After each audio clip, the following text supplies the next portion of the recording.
It's been a minute since I came up here to drop a message, but with all circumstances permitting, I actually have to come out and give a little explanation, give an introduction to who is the minister in Kala.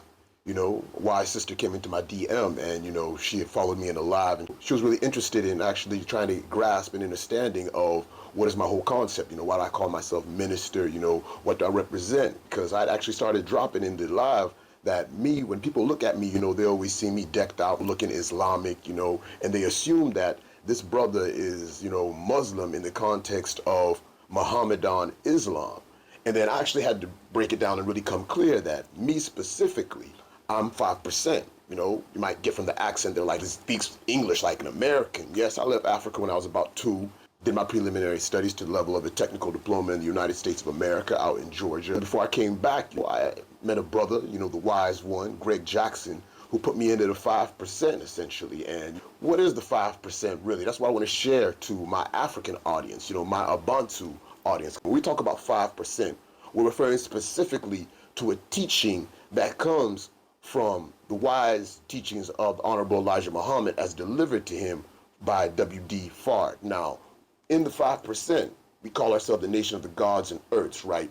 We don't ascribe to the belief that Fard, as taught by the Honorable Elijah Muhammad, was God, because this is a variance. You see, our actual movement split out of the Nation of Islam, led by the most respected Father Allah, Clarence 13X, who took the teachings of the Nation of Islam as 120 and then went out to the inner city streets in New York, specifically in Harlem, and began to deliver this knowledge to inner city youths and individuals who had not actually become formally, officially students of the Nation of Islam. And this is how that knowledge then was able to spread beyond the initiatory degrees and system which the Honorable Elijah Muhammad had established, which, brothers like Malcolm X, even the most respected Honorable Minister Louis Farrakhan today still expounds. That's how the teachings then were able to spread beyond the Nation of Islam and then reach out to the wider community of dominant melanated people. And honestly, the Nation of Islam's teachings have impacted so many black brothers and sisters on the face of this planet. There's no way that you can say that you have come to a degree of knowledge of self, as we call it, without interacting with the nation's teachings in one way or another. From the 5% specifically, as it has been expounded by a lot of artists, the hip hop movement, a lot of cultural influences and people who, like I said, the influence always goes back to the source. So me, I always tell people, my ambition is not to reinvent the wheel and make it square just because I want to be different. The wheel that I use is round. It's the 5% teachings. Of course, the credit to the source. And as an academic, I studied up to the BA level. I'm not going to come out and act like this knowledge is my own, because I stand on it as a foundation. And what I want is that my African people, as they're coming to knowledge of self on the continent, which is actually what it is, we should be able to formally acknowledge the roots and the sources of what is empowering us, even if we know that we have our tribal culture and heritage, simply for the fact and realization that, if you want to go into detail, the African continent has never had a collective movement that has emerged from itself that grouped together all of the spiritual systems to give us this capacity now to represent ourselves with a front. So though I know some people will be like, but I don't want to be Muslim, okay, that's no trouble. Because in 5%, we don't have to identify ourselves as Muslim as per the whole, Mohammedan concept. We can identify ourselves as civilized people. Why? Because if you actually read the 1 to 40, Lost Found Muslim Lessons, right? That's number 2. You see that in question 16, it's actually asked, who is the 5% in the poor part of the earth? And this is after explaining what it means to be 5%. That in 100% of our human population, specifically we want to talk about dominant melanated people, but the allegory can be extended that in 100% of the population, 85% essentially does not have the true knowledge of who the true living God is. They're easily led in the wrong direction and hardly led in the right. Essentially, we can really say that they are just deaf, dumb, and blind, truthfully. They don't hear the truth when it's spoken. They don't see the truth when it's blatantly apparent in front of them, and they find it so complicated, to conceive what should just be simply understood, despite all this knowledge upon the face of the planet. And we're not just talking about dominant melanated people.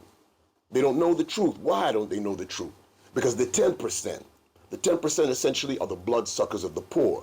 These are your politicians, greedy politicians, your greedy clergy, your greedy imams, self-styled gurus, anybody who does not want to present the knowledge of truth based on actual facts to the human population to help us rise together in truth, freedom, justice, and equality. Then you only have a 5% in the world population who is actually the poor righteous teachers, who do not believe in the teachings of the 10% and are all wise and truly know who the living God is. And they make it a point to teach that the living God is the Son of Man, the supreme being, the original dominant melanated man. And this is not a racist teaching. Even if they bring their evolution theory and do what? You realize that even the Caucasian recently only is about 50,000 years old, like I say, and this is what the Europeans teach.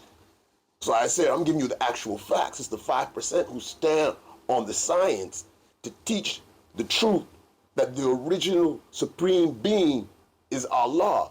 That's Arm-Legga-Legga-Arm-Head, the 5 points of man. Like I said, what? Arm-Legga-Legga-Arm-Head. That's the 5-pointed star. You see it in that pentagram. That is the true manifestation of the supreme being upon this earth. And the 5% teach to all people of the human family on the planet Earth that this is the truth. And we are also known as civilized people, also Muslim and Muslim sons. This is specifically degree 16 from the 1 to 40 Lost Found Muslim Teachings number 2. So based on this understanding of this allegory, my brothers and sisters, if you've come to knowledge of self, if you are conscious, you therefore can be referred to as 5%. But for my people, me, I represent that 5% in this teaching. And when you want to approach me and you think that this brother is Muslim, Islam, and the Arabic Islamic concept, remember, according to the teachings of the 5%, we use our allegory and the acronym of Islam to mean I, self, Lord, am master. So what we have is a symbolic teaching based in its congruence with the supreme mathematics, which is a numerological system which relates natural phenomena. And if you actually look at science, right, and its relation to nature, you know, Fibonacci sequence, golden ratio, at the root of reality is actually mathematics, which is what the supreme mathematics is founded on in its 10 degrees: knowledge, wisdom, understanding, cultural freedom, power or refinement, equality, to the God degree number 7, build and destroy, which is the 8th degree, born number 9, all completed in the cipher. All of this as principles, when used in its context, gives an individual who's come to knowledge of self a foundation of principles and understanding with which then you can thereby interpret reality and life soundly and consciously to empower yourself, after knowing that most of us were raised in this, you know, Christo-Eurocentric ideologies, which was just tricknology taught by the 10%.